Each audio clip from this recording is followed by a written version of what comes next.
अस्सलाम वालेकुम, हम अब्दुल्ला ग्राफिक यूट्यूब चैनल पर माइक्रोसॉफ्ट एक्सेल की शॉर्ट वीडियो के साथ हाजिर हैं, जिसमें हम आपको ये बताएंगे कि ब्लैंक वर्कबुक किस तरह से क्रिएट की जाती है और टेम्पलेट बेस्ड वर्कबुक को किस तरह से क्रिएट करते हैं। अगर आप फर्स्ट टाइम एक्सेल को ओपन करने के लिए जा रहे हैं तो जब आप माइक्रोसॉफ्ट एक्सेल को ओपन करेंगे तो ये जो स्क्रीन आपके सामने ओपन होगी इसको कहा जाता है बैक स्टेज व्यू।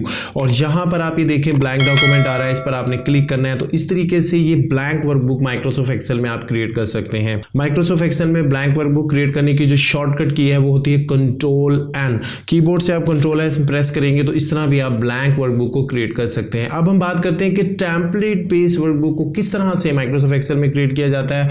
आपने फाइल मेनू में आना है, दोबारा बैक स्टेज व्यू आपके सामने ओपन होगा। यहाँ पर ये न्यू है, न्यू पे क्लिक करेंगे तो और अब ये नीचे बहुत सारे टेम्पलेट बेस्ड वर्कबुक्स यहाँ पर मौजूद हैं। अगर आपने कोई सर्च करनी है तो यहाँ पर उसको आप सर्च कर सकते हैं और ये डिफरेंट टैब्स मौजूद हैं। इन टैब्स में से जो आपकी ज़रूरत की वर्कबुक है, जो कि वर्कबुक होती है टेम्पलेट बेस्ड वर्कबुक होती है, बने बनाए तैयार शुदा डॉक्यूमेंट जिसमें फॉर्मेटिंग हुई होती है, टेबल बने हुए होते हैं और सिर्फ आपने अपना डाटा उसके अंदर एंटर करना होता है। जैसे कि मिसाल के तौर पे मैं अगर इस वर्कबुक को सिलेक्ट करता हूं तो यहाँ पर मैंने इस पर क्लिक करना है और ये क्रिएट का बटन है, आपने क्रिएट के बटन को दबाना है। तो इस तरह से आप एक टेम्पलेट बेस्ड वर्कबुक को माइक्रोसॉफ्ट एक्सेल में क्रिएट कर सकते हैं। अगर आप माइक्रोसॉफ्ट एक्सेल कोर्स से रिलेटेड डिटेल वीडियो देखना चाहते हैं तो ये ऊपर लिंक आ रहा है, इस लिंक पर क्लिक कीजिए। अब्दुल्ला ग्राफिक चैनल को सब्सक्राइब कीजिएगा, वीडियो को लाइक शेयर कीजिएगा। अस्सलाम वालेकुम।